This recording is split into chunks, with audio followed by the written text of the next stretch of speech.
To the Philippines now, where it is estimated that at least 500,000 children are victims of sexual exploitation. Now, to fight this, several charities run their own rescue operations to remove children from sex trafficking. But a DW investigation has found that a respected charity ran a rescue operation that allegedly resulted in girls being abused by men who had been sent to save them. These men are on a mission to remove children from sex trafficking. They were sent by the charity Destiny Rescue, which runs operations like this in the Philippines and other countries. Posing as sex tourists, the men ask traffickers to bring child victims to a hotel. Oh, she looks young. She looks cute. How many girls do you think you can get, girls under 18? Then they set up a raid with authorities to remove the children and arrest the traffickers. But their undercover tactics create risks. DW has learnt that one of their operations ended in a shocking outcome. Our investigation has found a Destiny Rescue mission resulted in the alleged abuse of girls by the very men who were supposed to be helping them. Alina was just 13 years old when she and others were picked up by two men in the city of Olongapo, northwest of Manila. They took her to this hotel where she says one man paid her for sex. He told me that he would shower first. After he showered, I showered as well. Then it happened. Nearly 2 weeks later, Alina and other girls were invited to a party organised by the men at this upmarket resort. This time, law enforcement officers raided the location and took the girls into custody. They were told they had been under observation for weeks. They realised that the men suspected of abusing them were involved in the operation. Reina, then aged 16, was one of the girls caught in the raid. They used us, they paid us. That's their way of persuasion, by parading as if they are only as customers. It's like they help children, but at the same time, they use us. The men were part of a Destiny Rescue operation. In this confidential letter to Philippine police, the organisation acknowledged their so-called informants had allegedly engaged in an indecent act with a minor during the operation. We showed the letter to Jeff Harrison, Chief Operating Officer of Destiny Rescue Limited, in its Australian headquarters. We're always concerned when it comes to the safety of children. And that is why we're adamant about having good structure, good training, good accountability. Does this sound like good structure, good training and good accountability to you? It sounds like something went wrong, that's what I think.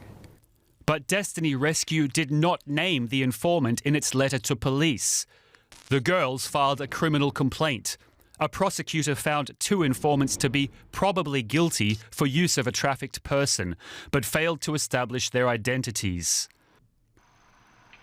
Destiny Rescue's Philippine managers were cleared of charges of criminal conspiracy.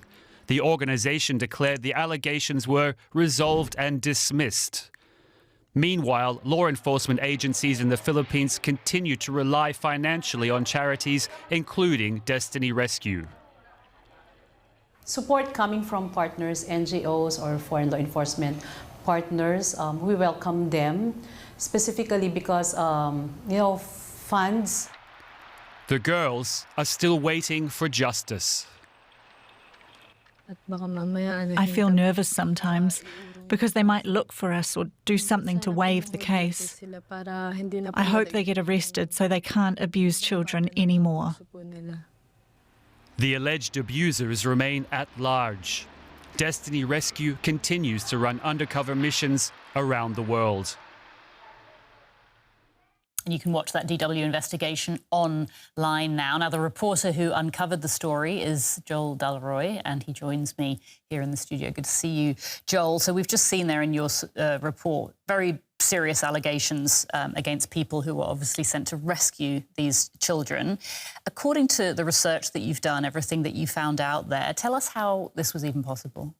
Well, Destiny Rescue started about 25 years ago by one man, an Australian. He went to Thailand and he says he was outraged to see girls being offered for sale, and he decided to do something about it. He took it into his own hands to start these undercover rescue missions, going into bars and brothels, talking to the girls and offering to help them escape, sometimes on the back of his motorbike. And that expanded now to this organisation that says it operates in 12 different countries. It says it has saved more than 23,000 people from different forms of exploitation. It's got a budget of 14 million euros last year. And this organisation operates around the world. Now, but some of their tactics, they do create risks. They're sending men onto the streets, posing as clients, going around asking for underage girls, and then taking them to hotel rooms, sometimes alone. Now, the Philippine police tell us that some of those tactics are actually illegal. These men, some of them have a police background or an army background, but some of them are just volunteers from churches.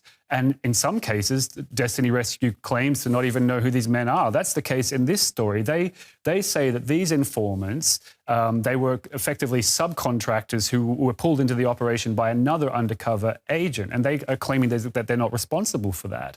But the fact is, Destiny Rescue set up this operation. It ran this operation. If it had not done that in the way that it did, those girls would not have been allegedly abused by those men. So that really is the case where we've got this organisation that started off as a charity to stop child exploitation, and now it's gone full circle to create the circumstances where girls say they were allegedly abused.